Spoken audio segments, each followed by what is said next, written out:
Hello जी, अस्सलाम वालेकुम। कैसे हैं आप सब लोग? अल्लाह पाक का शुक्र, मैं बिल्कुल ठीक ठाक। आप सबकी दुआओं से आप सब कैसे हैं? कमेंट बॉक्स में ज़रूर बताइएगा।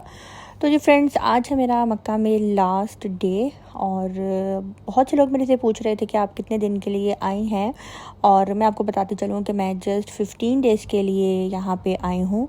5 डेज़ मेरा जो है मक्का में था और 10 डेज़ मेरा मदीना में।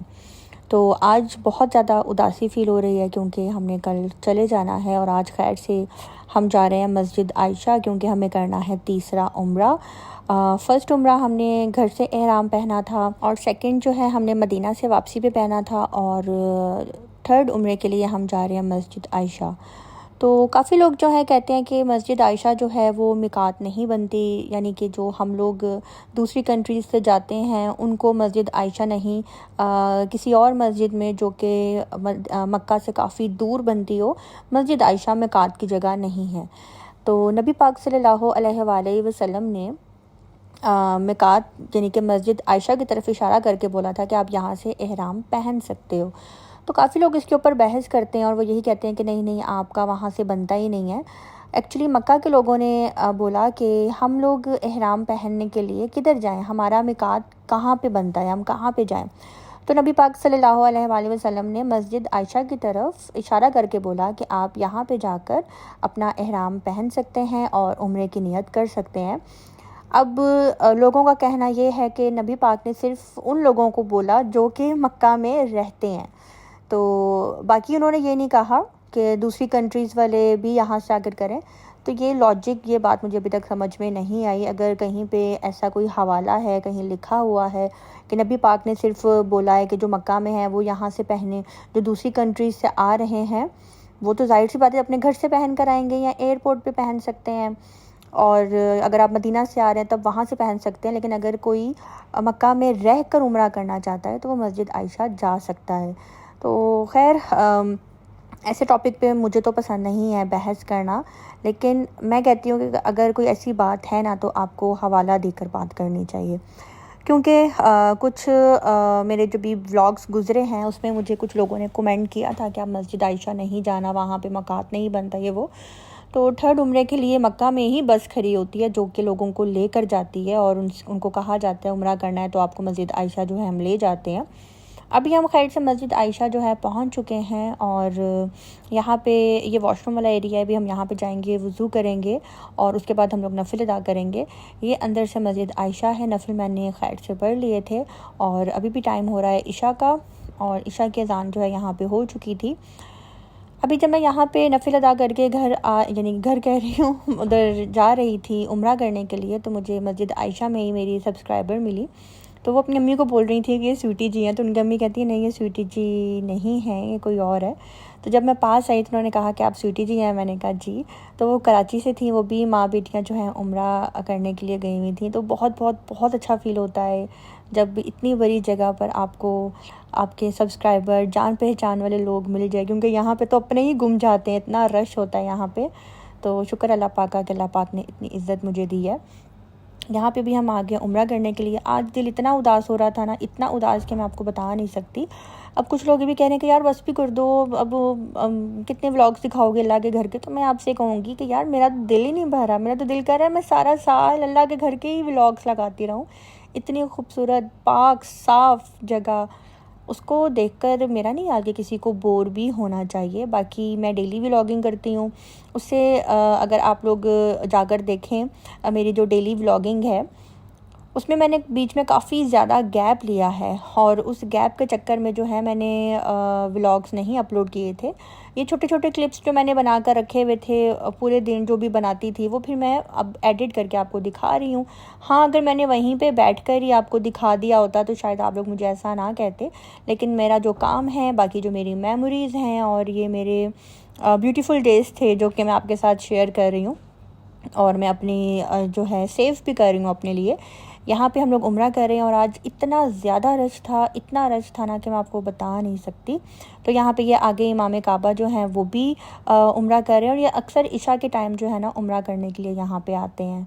तो बस अभी हमारा तवाफ़ जो है शुरू हो गया है और यहाँ पे जब 7 चक्कर हमारे कंप्लीट हो जाएंगे उसके बाद हम जाएंगे मकाम इब्राहीम पे और वहाँ पे हम लोग 2 नफिल अदा करेंगे। आतिना फिद दुनिया हसना व फिल आखिरति हसना वकिना अज़ाबल कुबूर वकिना अज़ाबल मश्शर वकिना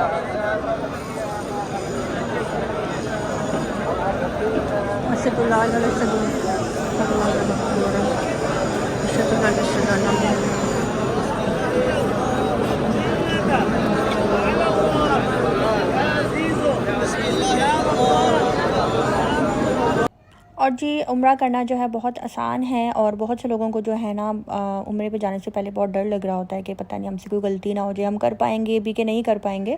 तो बहुत ही आसान है उम्रा करना और इसका मैं थोड़ा सा आपको बता देती हूँ। सबसे पहले आपने जो है औरत के लिए है कि उसने एहराम, उसका जो औरत का एहराम होता है वो उसका स्कार्फ होता है, साफ़ सुथरा लिबास पहने, पाक साफ़ होए और अपने जो बाल हैं सर के बाल उनको अच्छी तरह जो है छुपा लें, नज़र नहीं आने चाहिए। और बहुत से लोग कहते हैं कि आपने इनर कैप इतना नीचे पहना हुआ है, तो अगर आप नोट करें मेरा जो फोर हेड है वो बहुत छोटा है, तो अगर मैं ऊपर करके पहनती हूँ तो बाल नज़र आते हैं, नीचे करके पहनती हूँ तो मेरे बाल जो हैं कवर होते हैं। तो इसलिए मैंने इनर कैप जो है नीचे करके पहना हुआ है ताकि मेरे बाल जो है नज़र ना आ सके, फोर हेड छोटा होने की वजह से। तो और अक्सर वहाँ पे लोगों ने यहाँ तक ही इनर कैप पहना हुआ है। अगर आप ऊपर करके पहनेंगे वो तो फिर ज़ाहिर सी बात है फ़ैशन ही होगा आपका। और जी एहराम पहनने के बाद जो है आपने नियत कर लेनी है, नफिल अदा करने हैं। उसके बाद आप आएंगे खाना काबा और आपने खाना काबा के जो है 7 चक्कर लगाने हैं, तवाफ़ करना है 7 दफ़ा और आपने उसमें पढ़ना है लब्बैक अल्लाहुम्मा लब्बैक। आप ये पढ़ते रहें, तीसरा कलमा पढ़ते रहें, दूसरा कलमा पढ़ते रहें, या बहुत सी दुआएं हैं आप वो पढ़ते रहें। इसके अलावा वहाँ पे आपको अक्सर लोग नज़र आएंगे, उन्होंने हाथ में कोई ना कोई सूरत पकड़ी होगी, सुपारा पकड़ा होगा, वो देख कर पढ़ रहे होंगे, तो उसकी भी कोई ख़ास ज़रूरत नहीं है, कर लेंगे तो ठीक है। अदरवाइज़ आप जो हुक्म है ये दुआएं पढ़ने का, तीसरा कलमा पढ़ने का, लब्बैक अल्लाहुम्मा लब्बैक, आप ये पढ़ते जाएं। उसके बाद जब आपके 7 चक्कर कंप्लीट हो जाएंगे आपने मकाम इब्राहीम के सामने जो है आपने 2 नफिल अदा करने हैं और वहाँ पे आपने दुआ करनी है। फिर आप आएंगे सही करने के लिए सफ़ा मरवा वाली साइड पे, वहाँ पे फिर आपने पानी पीना है, यानी कि वो स्टार्ट करने से पहले आप पानी पियेंगे। यहाँ पे भी हम 10-15 मिनट रेस्ट कर रहे थे पानी पीकर, और बस अभी हम निकलेंगे सफ़ा मरवा वाली साइड पे। और जहाँ से हम अपने उम्रे का स्टार्ट लेते हैं वहाँ पे एक ग्रीन कलर की लाइट होती है आपके राइट साइड पे, वहाँ से हम स्टार्ट करते हैं और उसी ग्रीन लाइट वाली साइड पे जो है सफ़ा मरवा है। अभी मैं बस वहाँ पे जा रही हूँ और इतना दिल उदास हो रहा था कि हम कल चले जाएंगे, बस यही बात जो है ना जहन में चल रही थी और बस दिल कर रहा था कि बस खाना काबा को देखते जाएं। ज़हीम भी नहीं भी यहाँ से हट रहे थे, तो मैंने कहा था ज़हीम चलो आओ हम लोग अपना उम्रा स्टार्ट करते हैं, क्योंकि उम्रा करके हमने सीधा फिर दूसरी साइड से बाहर निकल जाना था, फिर हमने यहाँ हरम के सहन में नहीं आना था, वहीं से हमने निकल जाना था। तो बस बहुत ज़्यादा उदासी आ रही थी, इतनी उदासी कि उफ़, अभी दिल कर रहा है दोबारा से जो है ना कुछ ऐसा हो कि मैं वापस चली जाऊँ। तो यहाँ पे हम आ गए अब सफ़ा मरवा वाली साइड पे, और सफ़ा से मरवा एक चक्कर, मरवा से सफ़ा दूसरा, इस तरह करते करते हमारे 7 चक्कर जो हैं कंप्लीट होते हैं। यहाँ पे आज के दिन बहुत बहुत ज़्यादा रश था।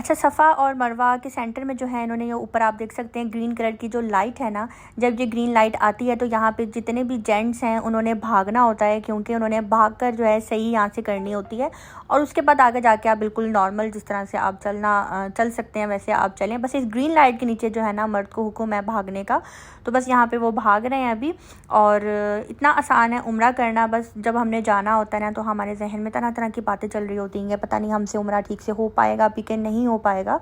तो जितने भी बेसिक जो चीज़ें थी मैंने वो आप लोगों को बताई है। अभी हमारा यहाँ पे उम्रा हो चुका है और अभी हम बैठे हैं। अभी हमने मरवा के पहाड़ के साइड पे हम बैठे हुए हैं। उन्होंने अपना थोड़ा सा जो है ना पीस रहने दिया हुआ है, सफ़ा का भी और मरवा का भी, कि लोग उसको देख सके। हम जाते हैं वहाँ पे, देखा है हमने अपनी आंखों से। और कल वाले व्लॉग में मैंने आपको उसके ऊपर चलकर भी दिखाया था कि कितना मुश्किल है।